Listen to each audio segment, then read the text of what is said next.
오늘은 그냥 그 말씀을 듣기 전에 제가 나름대로 이제 보는 관점에서 좀 이 말씀을 설명하고자 합니다. 우리가 살아가면서 소망하는 것이 있는데요. 하나님의 말씀이 우리 가운데 들려지는 것이 우리의 소망이죠. 말씀이 온전히 우리 마음 가운데 자리 잡는 것입니다. 그 말씀이 그렇게 우리 가운데 열매 맺게 되는 것이 우리의 소망이고 꿈이 아닌가 싶습니다. 이것을 오늘 본문의 23절이 가장 잘 표현해 주고 있는 것 같습니다. 오늘 본문의 23절입니다. 그러나 좋은 땅에 떨어진 씨는 말씀을 듣고 깨닫는 사람이다. 이 사람은 열매를 맺어 100배, 60배, 30배 결실을 낸다. 자, 바로 이 좋은 땅과 같은 마음을 우리가 가지길 늘 소망하는 것이죠. 말씀을 듣고 깨닫는 것이, 그렇게 되는 것이 우리의 소망이 아니겠습니까? 그런데 이 말씀을 듣는다는 것은 쉽지만은 않은 것 같습니다. 마태복음 13장에서는 예수님께서 7가지의 비유를 통해서 천국에 대해서, 하나님 나라에 대해서 알려주시는 본문인데요. 이 비유를 통해 우리에게 말씀해 주시는 것은 바로 누구나 다 이 씨 뿌리는 자의 비유를 보면 알 수 있는 것이 좋은 땅, 좋은 밭의 마음을 가져야 한다는 것을 알려주시는 것이죠. 예수님께서는 4가지의 마음의 상태를 우리에게 말씀해 주십니다. 본문 19절도 우리가 한번 읽어보기 원합니다. 하늘나라에 대한 말씀을 들어도 깨닫지 못하면 악한 자가 와서 그 마음 속에 뿌려진 것을 빼앗아 간다. 이것이 바로 길가에 뿌린 씨와 같은 사람이다. 자, 똑같이 하나님 나라의 말씀을 들었습니다. 그런데 어떤 사람의 마음이 이와 같다는 것이죠. 사단이 와서 이 마음 속에 뿌려진 것을 빼앗아 간다고 하십니다. 그래서 이 사단이 와가지고 마음 속에 뿌려진 이 씨를 빼앗아 가버렸기 때문에 이 씨앗은 싹을 낼 틈도 없었다는 것이죠. 이 길가와 같은 마음의 상태를 가진 사람은요, 하나님의 말씀보다 자신의 생각을 옳게 여기는 사람입니다. 하나님이 내 인생의 주인이 아니라 내가 내 인생의 주인이죠. 그러면 삶을 살아가도 그 방향성을 자신이 정하려고 합니다. 어떤 분들은 이런 분들이 있습니다. 말씀을 들을 때 이미 내가 이 말씀에 순종을 할 수 있는지 아니면 내가 이 말씀을 못 받아들이는지 이미 계산을 하는 사람들이 있는 것입니다. 괜찮으면, 계산이 다 이렇게 된 다음에 내가 이 말씀 들어도 괜찮을 것 같으면 순종을 하는 거고, 계산을 해본 다음에 견적이 나오지 않는다, 그러면 말씀을 아예 듣질 않는 것이죠. 어떻습니까? 길가에 뿌려져도 싹도 나지 않고 사라지는 것 같죠? 지금 제가 말씀드린 게. 이런 삶을 살아가시는 분들은요, 하나님의 말씀이 없어도 인생이 살만한 겁니다. 그래서 하나님 말씀에 필요가 없는 상태이기 때문에 마치 이렇게 얘기하는 거예요. 복음이 왜 필요가 있어? 난 지금 이미 행복한데. 이런 마음인 겁니다. 이러면 하나님의 말씀을 어떻게 여기게 되냐면 하나님의 말씀입니다 라고 여기기보다는 농담처럼 여기게 됩니다. 이 하나님의 말씀을 농담처럼 여기게 된다라는 것은 이 소돔과 고모라가 멸망당할 때에 롯이 그 사위들과 가족들을 모아놓고 이야기를 하거든요. 이 땅이 이제 멸망할 거다. 그러니까 너희가 빨리 이 땅에서 벗어나라, 이렇게 얘기할 때 이 롯의 사위들이, 성경에 그렇게 써 있습니다. 롯의 말을 농담으로 여겼다라고 써 있어요. 이게 바로 길가라는 상태를 보여주는 겁니다. 왜 하나님의 말씀을 농담처럼 여기는가?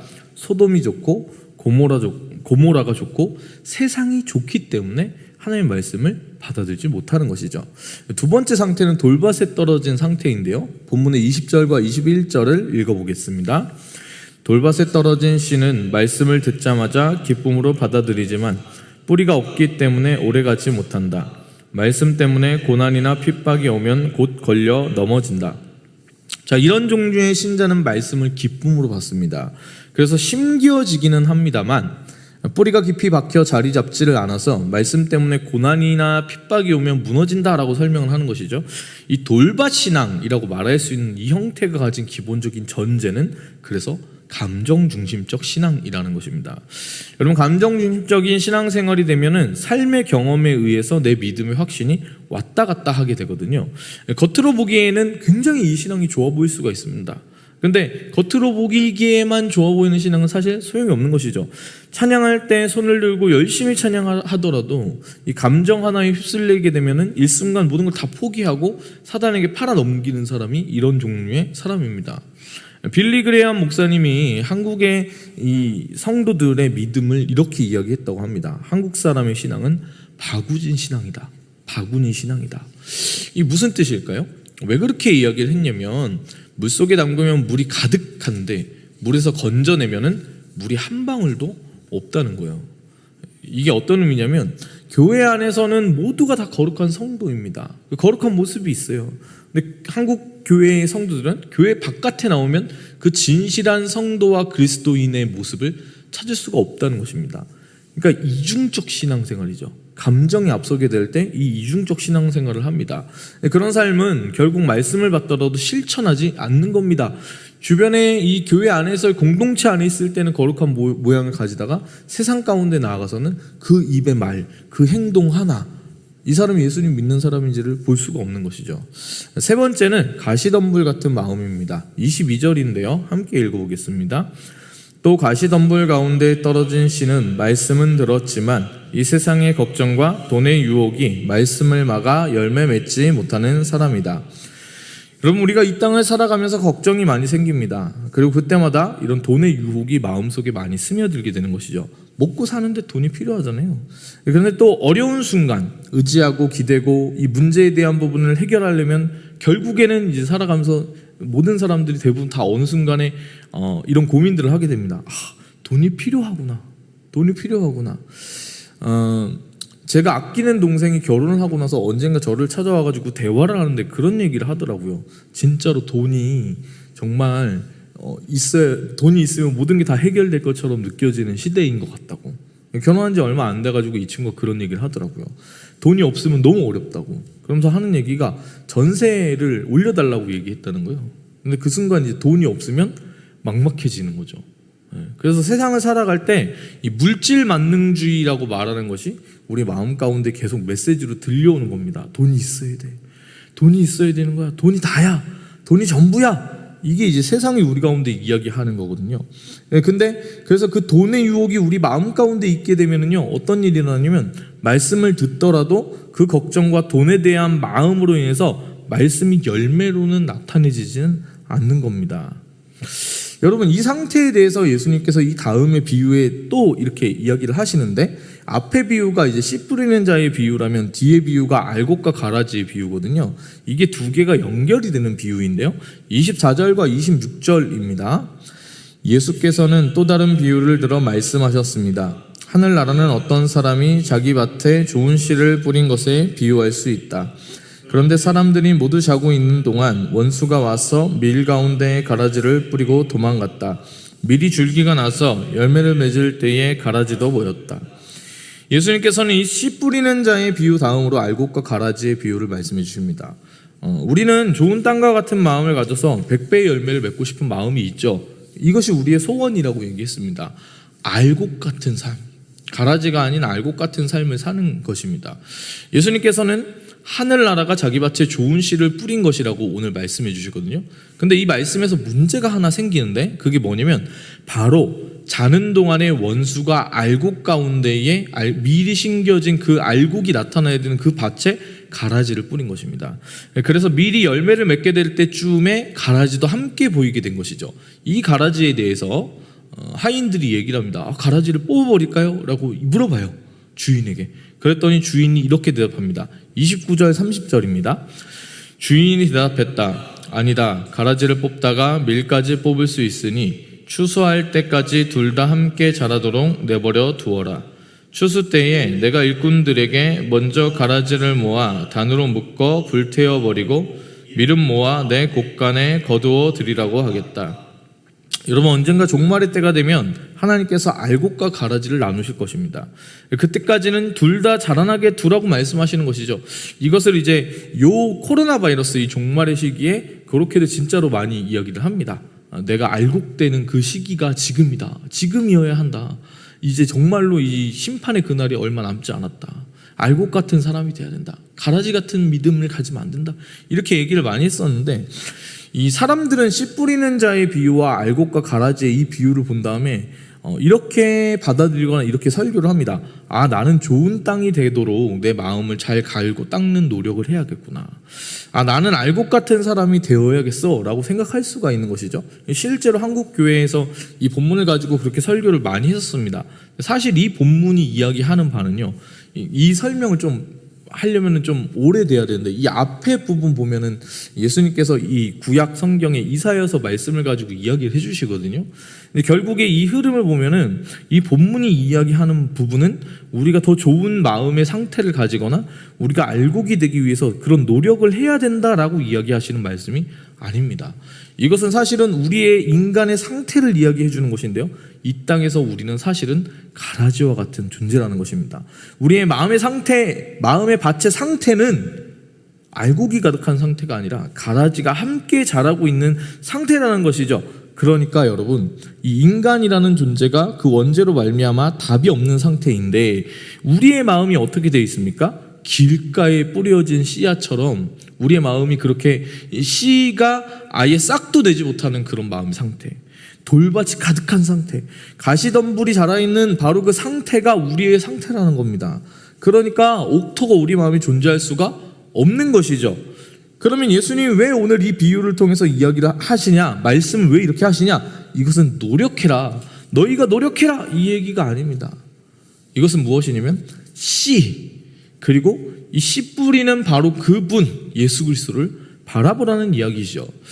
씨를, 그러니까 하나님의 말씀을, 이 천국을 우리 마음에 뿌리시는 그분이신 예수님께서 우리의 마음의 돌밭이 옥토가 되도록 하나하나 우리 밭에 있는 그 돌들을 부숴 나가시는 겁니다. 우리 마음에 가시덤불이 가득한데 이것들을 하나하나 제거해 나가시겠다는 거예요. 생각해 보세요, 여러분. 밭이 이상하지 않습니까? 무슨 능력이 있어서 자기 스스로가 돌밭이라고 해가지고 밭이 이럴 수가 있어요? 자기 마음에 있는 돌을 막 다 토해낼 수가 있습니까? 없잖아요. 그럴 수가 없어요. 못해요. 그렇게 해봐야 어떤 일이 벌어지냐면 자기 의가 높아지고 자기 힘이 세지고 자기 고집이 높아지는 거예요. 그러면 여러분, 하나님이 내 삶의 주인 되는 것이 아니라 자기가 하나님이 돼서 자기 삶의 주인 돼서 살아가는 것이죠. 그러면 또 뭘 경험해요? 아까 얘기한 것처럼 그 세 가지 밭의 상태를 계속 경험하는 거예요. 여러분, 우리 마음 가운데 보면은 뭐가 있는 걸 계속 경험하냐면 가라지가 있구나. 내 마음 가운데 알곡만 가득히 차 있었으면 좋겠는데 내 마음 가운데 가라지가 있구나, 이걸 느끼는 거예요.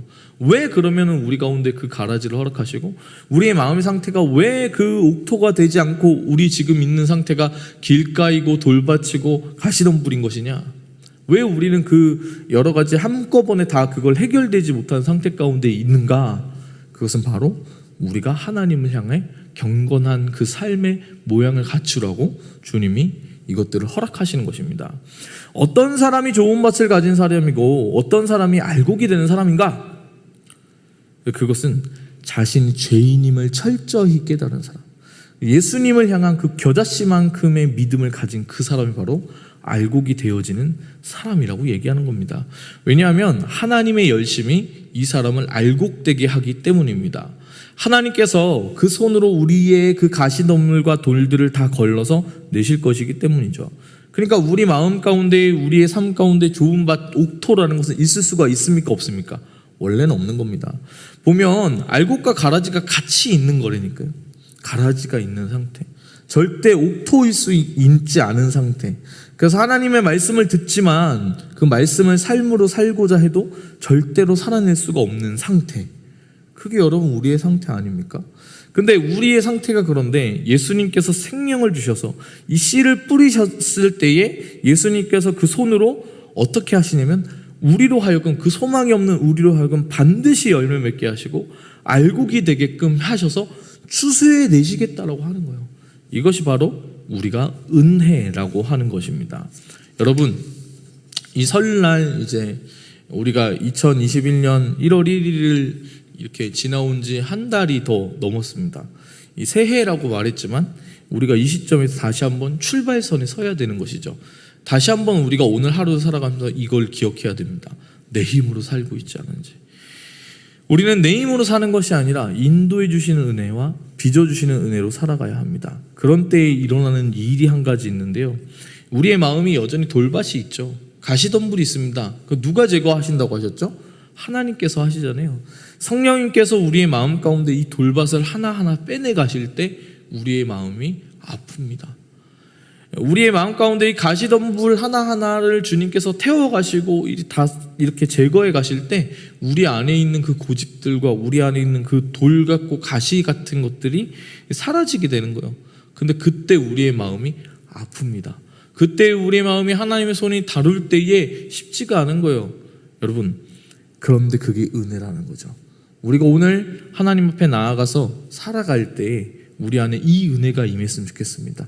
우리 안에 있는 돌밭을, 주님, 우리 안에 있는 가시덤불을, 여러분, 그것들을 내가 제거하겠다고 막 노력하고 난리를 치는 것이 아니라 하나님, 이 돌밭 같은 나의 마음, 이 돌들을 주님이 제거해 주십시오. 이 가시덤불이 가득한 나의 그 마음 가운데 있는 것들 주님께서 태워 주십시오. 그 성령께서 우리와 함께 하시는 은혜를 우리가 경험하기 원합니다. 그 믿음의 고백으로 오늘 하루를 살아가는 저 여러분이 되었으면 좋겠습니다.